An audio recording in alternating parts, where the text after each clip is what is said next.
இந்த வீடியோவில் நம்ம சாம்பர் எப்படி எழுதுறது, ப்ரோக்ராம் எப்படி எழுதுறதுன்னு பார்க்க போகிறோம்.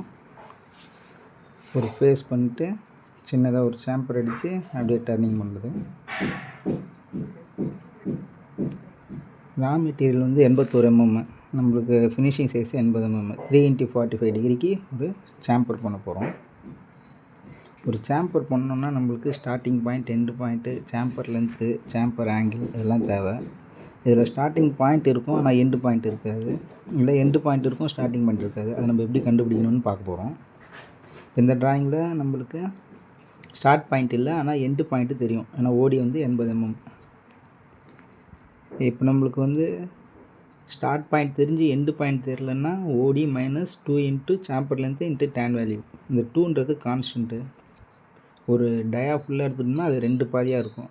மேலே ஒரு 180, கீழே ஒரு 180. அதால் அந்த 2 போடுறோம். 2 கான்ஸ்டன்ட்டு. இது ஒரு எக்ஸாம்பிளுக்காக போட்டிருக்கேன்.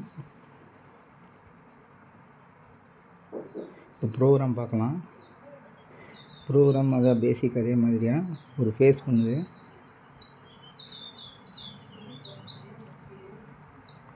இப்போ இந்த ட்ராயிங் பொறுத்தவரையும் இது வந்து ஒரு ஃபஸ்ட்டு மெத்தடாக வச்சுக்கோங்க.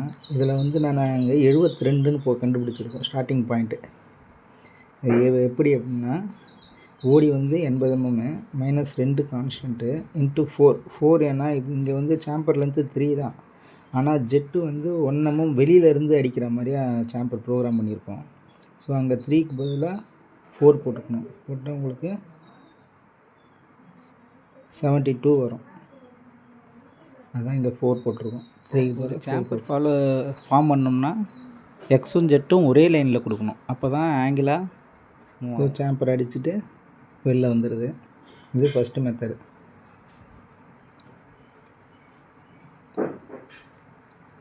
அடுத்து செகண்ட் மெத்தட் பார்க்கலாம். இதில் வந்து ஜெட் அதில் 1 mm வெளியே இருந்து சாம்பர் அடிச்சது. ஜெட்டு 0லேருந்து அப்படியே டைரெக்டாக சாம்பர் அடிக்கிறதால இந்த இடத்துல சாம்பர் வேல்யூ 3 அப்படியே மல்டிப்ளை பண்ணுறோம். வேறு வேல்யூ 74. இப்போ ஜெட்டு 0க்கு டைரெக்டாக போகக்கூடாதுன்றதால அது கொஞ்சம் ஸ்லோவாக லீனியர் இன்டர்போலேஷனில் ஸ்பீடு பாயிண்ட் 1ல் கிட்ட கொண்டு போயிட்டு அங்கேருந்து சாம்பர் அடிக்குது.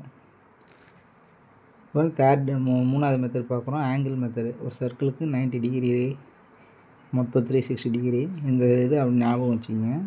இப்போ சாம்பர் வந்து கீழே இருந்து மேலே அடிக்கிறதா இருந்தால் 180லேருந்து மைனஸ் பண்ணணும். மேலேருந்து கீழே சாம்பர் அடிக்கிறதுனா 180லேருந்து ப்ளஸ் அந்த சாம்பர் வேல்யூ மாறும்.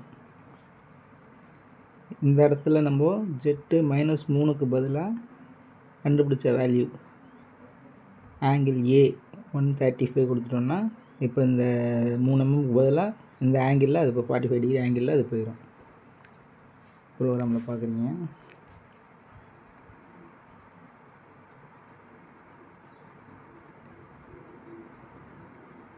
நம்பர் எடுத்துச்சு. நம்ம மெஷர் பண்ணி பார்த்தா இந்த 3 மெத்தட்லேயுமே நம்மளுக்கு ரீடிங் சேமாக தான் வரும். நம்மளுக்கு எது ஈஸியோ அதை யூஸ் பண்ணிக்கலாம். 2.88 சாம்பர் லென்த் இருக்குது. அதை நம்ம ஆஃப்செட்டில் கொஞ்சம் அட்ஜஸ்ட் பண்ணிக்க வேண்டியதான். ஆங்கிள் பார்த்தீங்கன்னா 135 டிகிரி ஆங்கிள் வந்துடுச்சு. 90 மைனஸ் பண்ணால் 45. 3 × 45 சாம்பர் வந்துடுச்சு. தேங்க்ஸ் ஃபார் வாட்சிங்.